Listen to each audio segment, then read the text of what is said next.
सुप्रभात। अब आज तक आपने पद के 4 प्रकारों के बारे में जाना। पहला है संज्ञा, दूसरा सर्वनाम, तीसरा क्रिया और चौथा विशेषण। आपने पिछली कक्षा में क्रिया के बारे में जाना था। क्रिया जानने के बाद काल का जानना सर्वथा ज़रूरी है, क्योंकि व्याकरण में काल का विशेष महत्व है। यह एक व्याकरणिक इकाई है। काल का अर्थ होता है समय।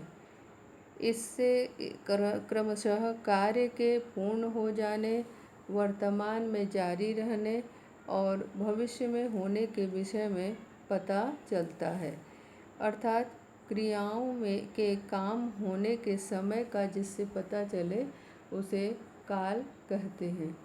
अब काल की परिभाषा हम जानते हैं कि क्रिया के जिस रूप से उसके होने के समय का पता चलता है उसे काल कहते हैं। जैसे खेल रहे हैं, पढ़ा रही थी और आएंगे, ये तीनों अलग अलग समय को दर्शा रहे हैं। सबसे पहला है खेल रहे हैं, यानी ये अभी कार्य चल रहा है, इस बात को की ओर संकेत करता है। पढ़ा रही थी, ये इस बात की ओर संकेत करता है कि काम बीते समय में हो चुका है। और तीसरी क्रिया है आएंगे, इससे ये दर्शाता है कि काम आने वाले समय में होने वाला है। तो इस प्रकार हमने भिन्न भिन्न समय में होने वाली क्रियाओं के बारे में जाना, उदाहरणों के माध्यम से समझा। अब उसी के अनुसार हम देखते हैं कि काल के मुख्य 3 भेद होते हैं। सबसे पहले भूतकाल, दूसरा वर्तमान काल और तीसरा भविष्यत काल। भूतकाल किसे कहते हैं? भूतकाल वह क्रिया होती है जिसमें क्रिया के जिस रूप से हम बीते हुए समय में कार्य के होने की बात को समझते हैं, यानी हम जिससे ये समझते हैं कि क्रिया बीते हुए समय में हो चुकी है, ऐसी क्रियाओं को हम भूतकाल की क्रिया कहते हैं। अब हम जानेंगे कि जैसे उदाहरण आप देखिए, चुकी, खाया, बुलाया था और जा रही थी।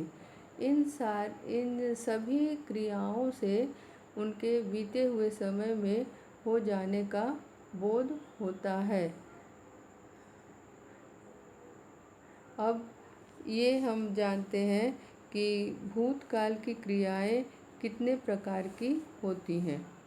व्याकरणिक दृष्टि से यदि हम देखते हैं तो भूतकाल के 6 भेद होते हैं। सबसे पहला भेद है सामान्य भूतकाल, दूसरा भेद है आसन्न भूतकाल, तीसरा भेद पूर्ण भूतकाल, चौथा अपूर्ण भूतकाल और पांचवा है संदिग्ध भूतकाल, छठा है हेतुमद भूतकाल। अब एक एक करके हम सभी के बारे में जानेंगे। जैसे पहला है सामान्य भूतकाल। जब क्रिया भूतकाल में सामान्य रूप से होती है तो उसे सामान्य भूतकाल कहते हैं। जब क्रिया भूतकाल में सामान्य रूप से होती है तो उसे सामान्य भूतकाल कहते हैं। जैसे नौकरानी ने बर्तन धोए। दूसरा उदाहरण है कुर्ते के बटन लग गए। तीसरा उदाहरण है धूप निकल आई।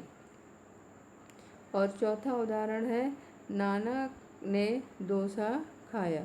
इन चारों उदाहरणों से हमें ये समझ में आता है कि कार्य अभी सामान्य रूप से बीत चुका है।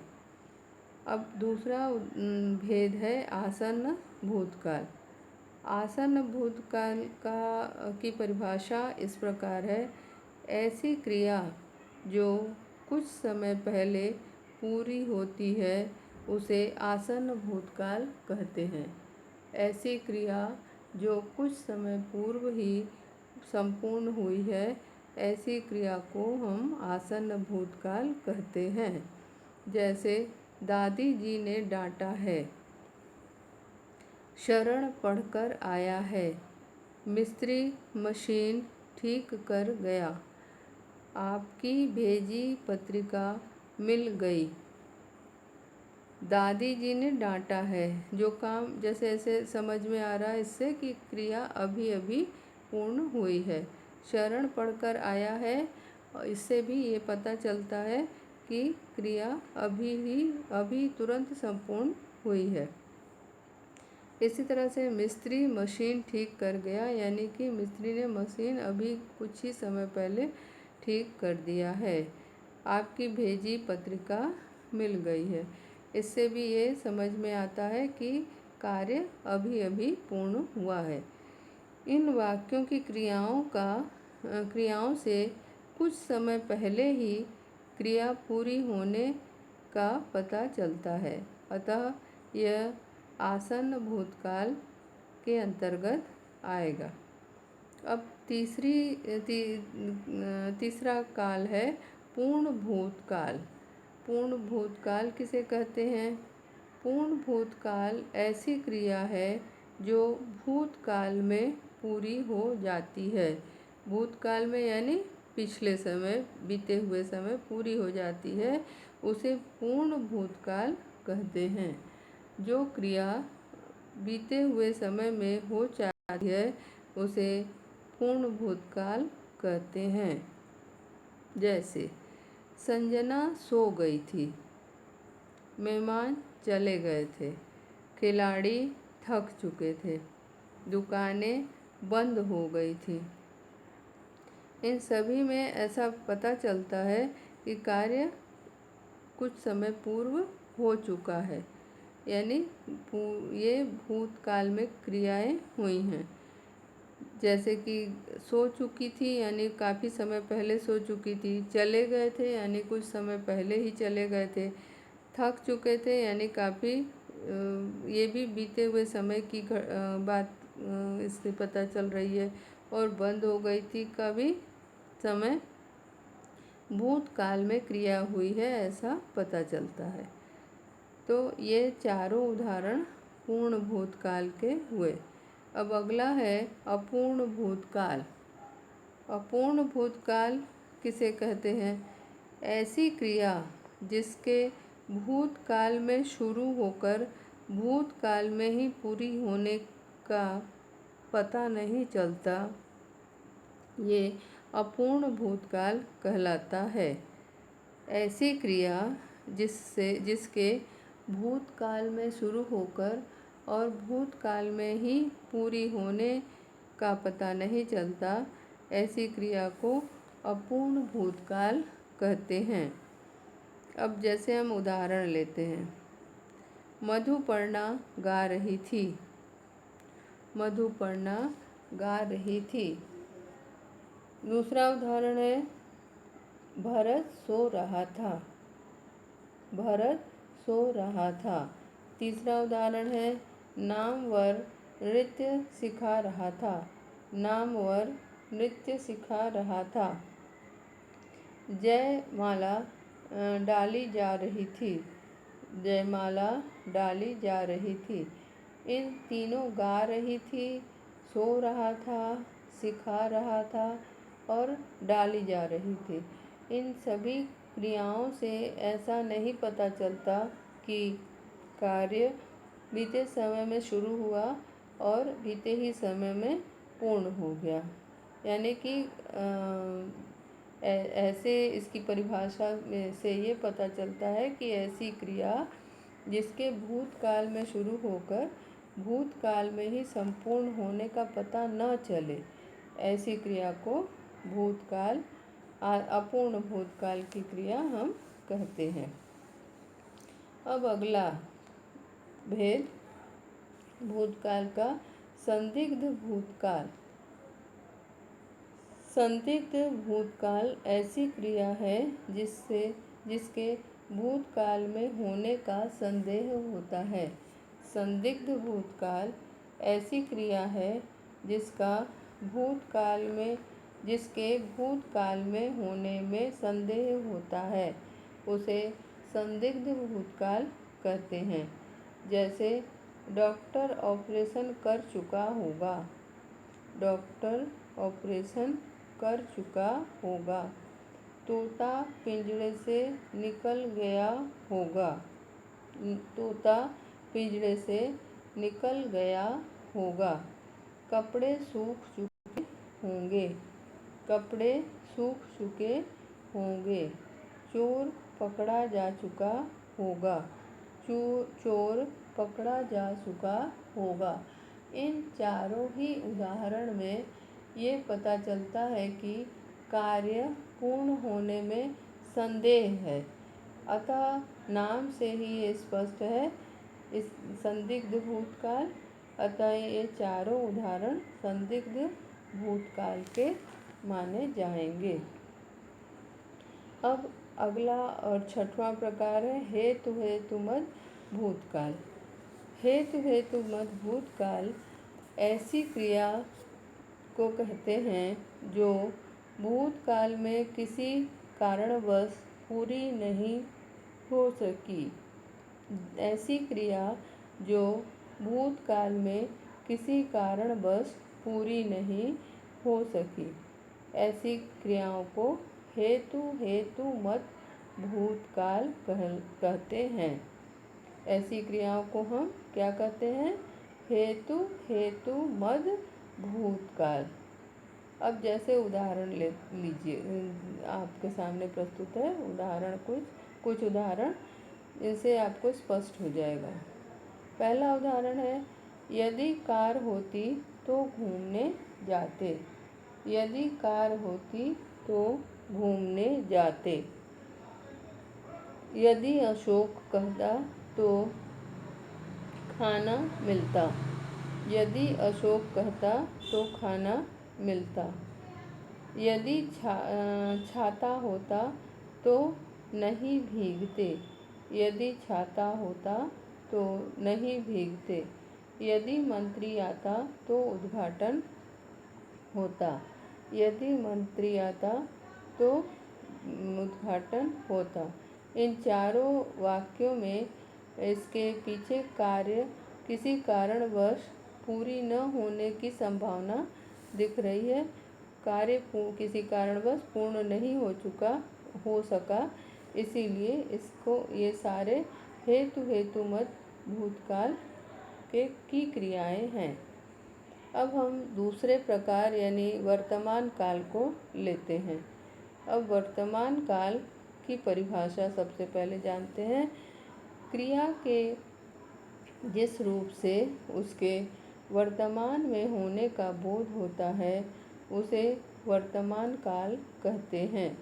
क्रिया के जिस रूप से उसके वर्तमान में होने का बोध होता है उसे वर्तमान काल कहते हैं। अब हम कुछ उदाहरणों द्वारा आपको इस परिभाषा को स्पष्ट कर आपके समक्ष कुछ उदाहरण रखते हैं, जिससे आपको ये परिभाषा स्पष्ट हो जाएगी। जैसे गुरनैन महिमा के साथ बैठी हुई है। गुरनैन महिमा के साथ बैठी हुई है। शिप्रा दानिश को समझा रही है। शिप्रा दानिश को समझा रही है। सचिन बैटिंग कर रहा है। सचिन बैटिंग कर रहा है। बादल गरज रहे हैं। बादल गरज रहे हैं। इन वाक्यों में हम देखते हैं कि क्रियाएं अभी हो रही हैं। इन चारों ही वाक्यों में हमें क्रियाओं को देखकर ये पता लगता है कि क्रियाएं अभी चल रही हैं। अतः यह वर्तमान काल की क्रिया है। यह वर्तमान काल का वर्तमान समय में हो रहे कार्य का बोध कराते हैं। अतः यह वर्तमान काल की क्रिया कहलाएगी। अब वर्तमान काल के भी कुछ भेद हैं। वर्तमान काल के मुख्य 3 भेद हैं। पहला सामान्य वर्तमान काल, दूसरा अपूर्ण वर्तमान काल और तीसरा संदिग्ध वर्तमान काल। पहला सामान्य वर्तमान काल, दूसरा अपूर्ण वर्तमान काल, तीसरा संदिग्ध वर्तमान काल। पहला सामान्य वर्तमान काल।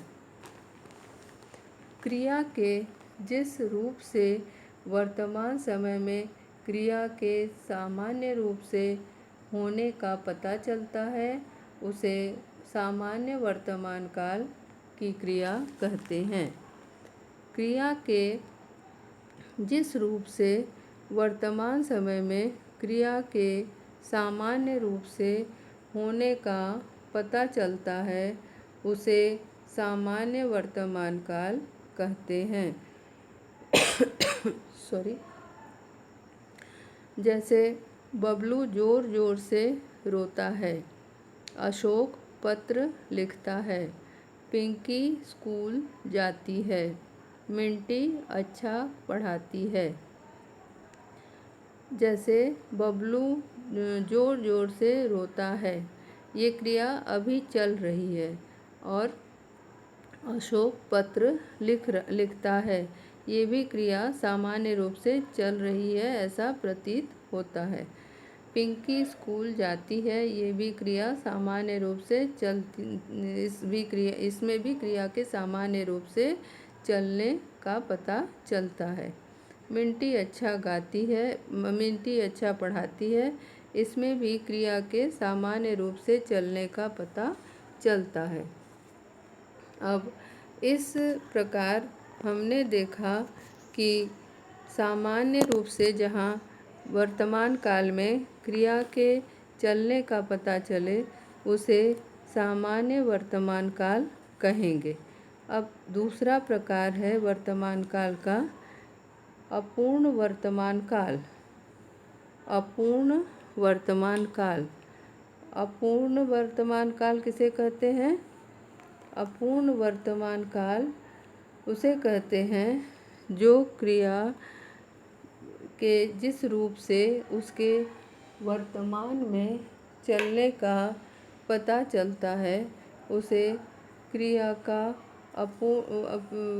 वर्तमान में चलने का पता नहीं चलता उसे अपूर्ण वर्तमान काल कहते हैं।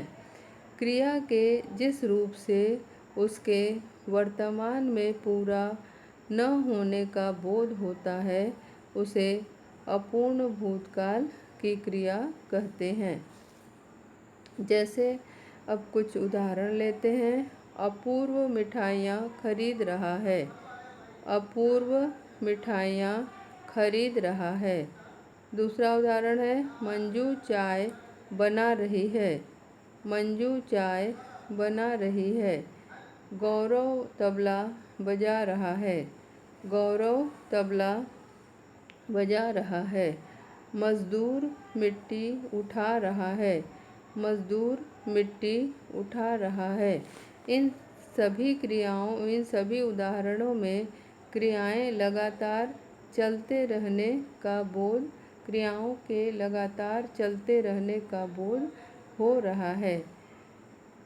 जैसा कि मिठाइयाँ खरीद रहा है यानी कि क्रिया लगातार चल रही है। फिर चाय बना रही है, इसमें भी चाय बनाने की क्रिया लगातार चल रही है। इसी प्रकार तबला बजा रहा है में तबला बजाने की क्रिया लगातार चल रही है। और मजदूर मिट्टी उठा रहा है, इसमें भी मजदूर के मिट्टी उठाने की क्रिया लगातार चल रही है। इस प्रकार इन उदाहरणों से परिभाषा आपको स्पष्ट हो गई होगी कि क्रिया के जिस रूप से वर्तमान में क्रिया पूरी न होने का बोध हो उसे अपूर्ण वर्तमान काल कहते हैं। अब अगला भेद है इसका संदिग्ध वर्तमान काल। संदिग्ध वर्तमान काल उसे कहते हैं जिस क्रिया में क्रिया के जिस रूप से उसके वर्तमान में होने पर संदेह होता है। क्रिया के जिस रूप से उसके वर्तमान में होने का संदेह होता है उसे संदिग्ध वर्तमान काल कहते हैं। क्रिया के जिस रूप से उसके वर्तमान में होने का संदेह होता है उसे संदिग्ध वर्तमान काल की क्रिया कहते हैं। जैसे सुमिता बलराम को खाना खिला रही होगी। सुमिता बलराम को खाना खिला रही होगी। मानस नल ठीक कर रहा होगा। मानस नल ठीक कर रहा होगा। प्यारे लाल घर लौट रहा होगा। प्यारे लाल घर लौट रहा होगा। जलेबियाँ बन रही होंगी। जलेबियाँ बन रही होंगी। यहाँ क्रिया के ऐसे रूप का पता चल रहा है जिसमें वर्तमान में क्रिया के होने पर संदेह प्रतीत होता है। इसी कारण इसका नाम है संदिग्ध वर्तमान काल। इन क्रियाओं से आपको स्पष्ट हो गया होगा कि जैसे खाना खिला रही होगी इसमें संदेह है। फिर लौट रहा होगा इस क्रिया में भी संदेह का आभास होता है। फिर ठीक कर रहा होगा में भी संदेह का पता चलता है। और जलेबियाँ बन रही होगी में भी संदेह का पता चलता है। इसीलिए इन क्रियाओं को संदिग्ध वर्तमान काल की क्रिया कहते हैं। इन क्रियाओं के संदिग्ध वर्तमान काल की क्रिया के होने का पता चलता है। अब हम क्रिया काल के तीसरे प्रकार की ओर बढ़ते हैं और जानते हैं क्रिया का काल का तीसरा प्रकार क्या है। काल का तीसरा प्रकार है भविष्यत काल। तीसरा प्रकार काल का क्या है? भविष्यत काल। अब इसकी परिभाषा जानते हैं। क्रिया के जिस रूप से उसके भविष्य में होने का बोध होता है उसे भविष्यत काल की क्रिया कहते हैं। क्रिया के जिस रूप से उसके भविष्यत काल में होने का पता चलता है उसे भविष्यत काल की क्रिया कहते हैं। भविष्यत काल की क्रिया के कुछ उदाहरण अभी ले रहे हैं। जैसे हम मेट्रो में यात्रा करेंगे। हम मेट्रो में यात्रा करेंगे। नाना जी रसगुल्ले खिलाएंगे। नाना जी रसगुल्ले खिलाएंगे। कविता खुशी को चॉकलेट नहीं देगी। कविता खुशी को चॉकलेट नहीं देगी। अगला उदाहरण है मोहयाल पब्लिक स्कूल कल खुलेगा। मोहयाल पब्लिक स्कूल कल खुलेगा। अब यहाँ पे इन चारों उदाहरणों से ये प्रतीत होता है कि कार्य अभी संपन्न नहीं हुआ बल्कि आने वाले समय में कार्य होगा। अब हम भविष्यत काल के भेद के बारे में जानते हैं। भविष्यत काल के भी 3 भेद होते हैं। भविष्यत काल के कितने भेद होते हैं?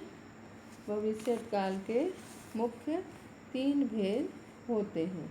पहले भेद का नाम है सामान्य भविष्यत काल। सामान्य भविष्यत काल। जैसे क्रिया के जिस रूप से कार्य के भविष्य में सामान्य रूप से होने का पता चलता है उसे सामान्य भविष्यत काल की क्रिया कहते हैं। क्रिया के जिस रूप से कार्य के भविष्यत काल में भविष्य में होने का सामान्य रूप से होने का पता चलता है, उसे सामान्य भविष्यकाल की काल कहते हैं। जैसे स्वामी अशोकानंद योग सिखाएंगे। स्वामी अशोकानंद योग सिखाएंगे। सुप्रिया खेलने जाएगी। सुप्रिया खेलने जाएगी। प्रेमलता कथक नृत्य करेगी। प्रेमलता कथक नृत्य करेगी। कबूतर उड़ जाएगा। इन चारों उदाहरणों में आप देख रहे हैं कि सामान्य रूप से क्रिया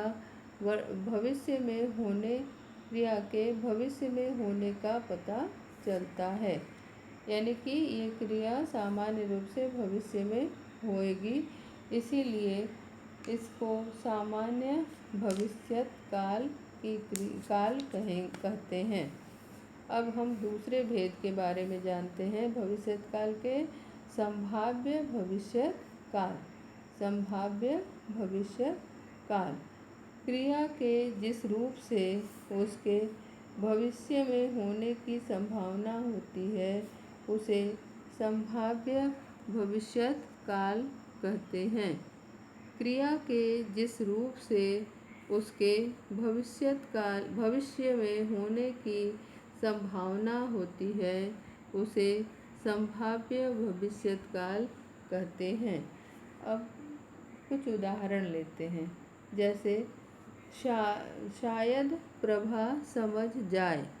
शायद प्रभा समझ जाए। शायद हरिओम को पुरस्कार मिले। शायद हरिओम को पुरस्कार मिले। संभवतः वर्षा होगी। संभवतः वर्षा होगी। शायद हम मुंगेर जाएंगे। शायद हम मुंगेर जाएंगे। अब हम इन उदाहरणों से परिभाषा के का स्पष्टीकरण होता है, ऐसा हमें समझ में आता है। मतलब परिभाषा में ये कहा गया है कि क्रिया के जिस रूप से उसके भविष्य में होने की संभावना हो, उसे संभाव्य भविष्यत काल कहते हैं। यहाँ प्रत्येक उदाहरण में आप देख रहे हैं कि क्रिया जो है वो भविष्य में होने की संभावना सी प्रतीत होती है। जैसे शायद प्रभा समझ जाए, यानी भविष्य में वह समझ जाएगी। फिर शायद हरिओम को पुरस्कार मिले, यानी भविष्य में पुरस्कार शायद मिले। इसी प्रकार से संभवतः वर्षा होगी और मुंगेर जाएगी भी क्रिया के जो उदाहरण है, ये कार्य के समय में भविष्य में होने की संभावना प्रतीत होती है।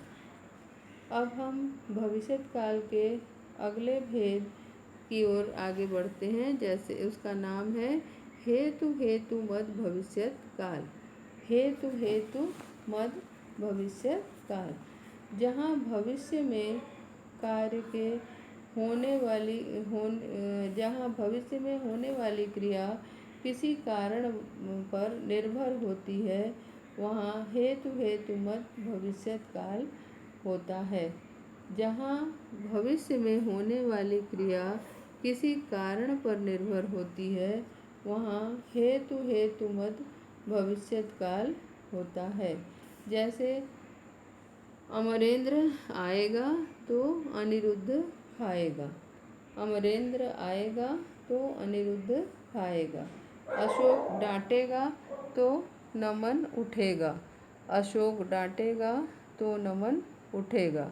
यहाँ पे आप देख रहे हैं इन उदाहरणों में कि एक क्रिया पे दूसरी क्रिया निर्भर कर रही है, मतलब किसी कारण पर एक भविष्य में होने वाली क्रिया जो है किसी कारण पर निर्भर होती हुई दिख रही है। आभा बनाएगी तो आशुतोष नाश्ता करेगा। आशा सुनेगी तो अंजू सुनाएगी। तो इन उदाहरणों से स्पष्ट हो गया होगा कि हेतु हेतु मद भविष्यत काल किसे कहते हैं। धन्यवाद।